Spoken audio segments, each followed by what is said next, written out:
जय हिंद, जय भीम, जय शिवराय. मित्रांनो, भीम सैनिक स्पीक या चॅनलवरती आपलं स्वागत आहे.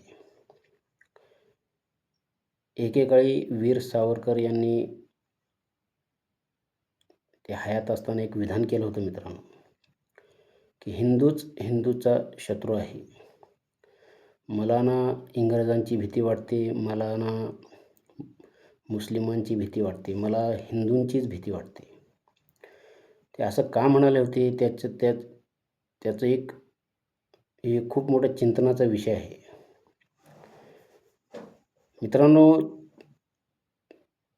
हिंदूच हिंदूंचा खरा शत्रू असं म्हणण्यामागचं त्यांचं कारण जर समजून घेण्याचा आपण प्रयत्न केला तर सहजपणे आपल्याला समजून येईल. मित्रांनो, ज्याप्रमाणे मुस्लिम समाजामध्ये युनिटी एकता आहे त्या त्या तुलनेत हिंदू समाजात काडी मात्राचीही एकता नाही आहे. ही वस्तुस्थिती आहे मित्रांनो. सहिष्णुतेच्या आड येऊन हिंदू हा नपुंसक होत चाललेला आहे. लढण्याची जी वृत्ती आपल्या पूर्वजांकडे होती, त्यांच्या मार्फत आपल्याकडे आली होती, ती हळूहळू करत हळुवारपणे हिंदू समाज हा विसरत चाललेला आहे आणि ही चिंतेची बाब आहे मित्रांनो. आगामी काळात जेव्हा मुस्लिमांच्या झुंडीला किंवा त्यांचा सामना करावा लागेल तेव्हा हिंदू समाज हा त्यांचा सामना करू शकणार नाही आहे मित्रांनो. ही वस्तुस्थिती आहे.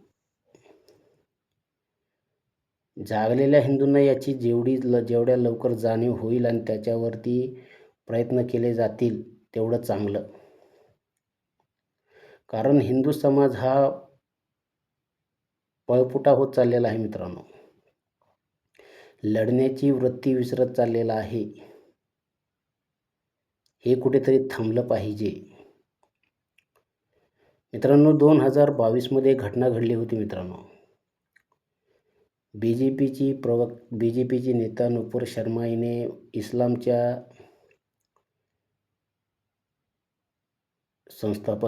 धर्माच्या संस्थापक पैगंबर मोहम्मद पैगंबर यांच्यावरती टीका केली होती आणि त्यांनी ती वस्तुस्थिती मांडली होती. खोटं काही त्यात नव्हतंच. पण रागावलेल्या मुस्लिमांनी जागोजागी संपूर्ण देशामध्ये थैथयाट केला होता. पण तसा थैथयाट कधी हिंदूंनी केला का? अकबरुद्दीन ओवैसी याने श्रीरामावरती टीका केली होती, त्यांच्या आईवरती टीका केली होती. हिंदू गपचूप. काही ठराविक लोकांनीच याच्यावरती आवाज उठवला. पण ज्याप्रमाणे मुस्लिम समाज रस्त्यावरती त्यांच्या धर्मावरती जर कोणी काय म्हटलं तर जसा बाहेर पडतो तसा हिंदू बाहेर पडतो का? नाही पडत. आणि हे चिंतेची बाब आहे मित्रांनो. जर आपल्याला आगामी काळामध्ये आपल्याला ग्रहयुद्धाला जर तोंड द्यायचं असेल तर ह्याच्यावरती आपल्याला कार्य करणं गरजेचं आहे.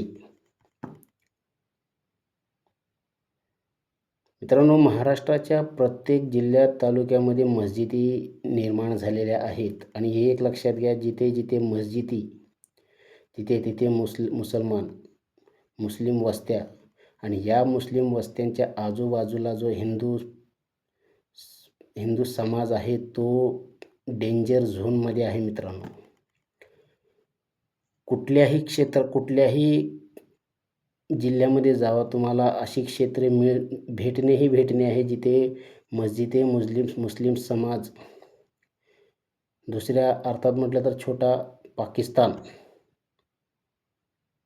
अशी अनेक संपूर्ण महाराष्ट्रामध्ये वेगवेगळ्या ठिकाणी अशी छोटे मिनी पाकिस्तान तयार झालेले आहेत मित्रांनो. आणि ह्या अशा असलेल्या छोट्या मिनी पाकिस्तानच्या आजूबाजूला असलेला हिंदू समाज हा धोक्यात आहे, डेंजर झोनमध्ये आहे. पण हिंदू समाजाला त्याची जाणीवच नाही.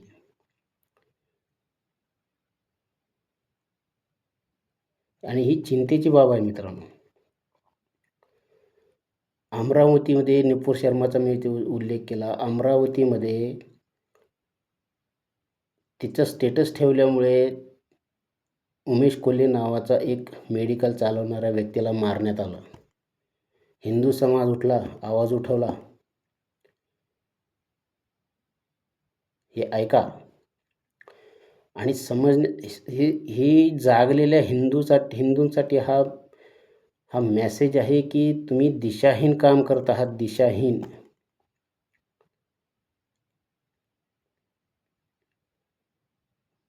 ज्या ज्या ज्या ज्या परीने किंवा ज्या दिशेने काम व्हायला पाहिजे त्या दिशेने जेव्हापासून मी आर्य समाजाच्या सानिध्यात आलो तेव्हापासून मी निरीक्षण करतोय, चिंतन करतोय, तर मला अनेक बाबी हिंदू समाजाच्या खटकतात. हे काय आहे, ते काय आहे. आर एस एसला 100 वर्ष पूर्ण झाली मित्रांनो. एवढं मोठं संघटन, तरीही सेक्युलरिझमचा किडा समाजातील गेलेला नाही का? एवढं मोठं आर एस एस संघटन स्वतःला एवढं मोठं वटवृक्ष बनवलं आहे आर एस एसने, पण हा सेक्युलरिझमचा किडा ते नष्ट का करू शकले नाहीत? हा प्रश्न आहे मित्रांनो, याच्यावर विचार केला पाहिजे. आपल्या चुका,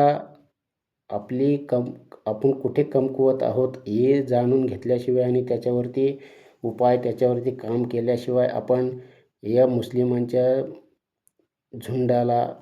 झुंडशाहीला उत्तर देऊ शकणार नाही मित्रांनो. जय हिंद, जय भीम, जय शिवराय.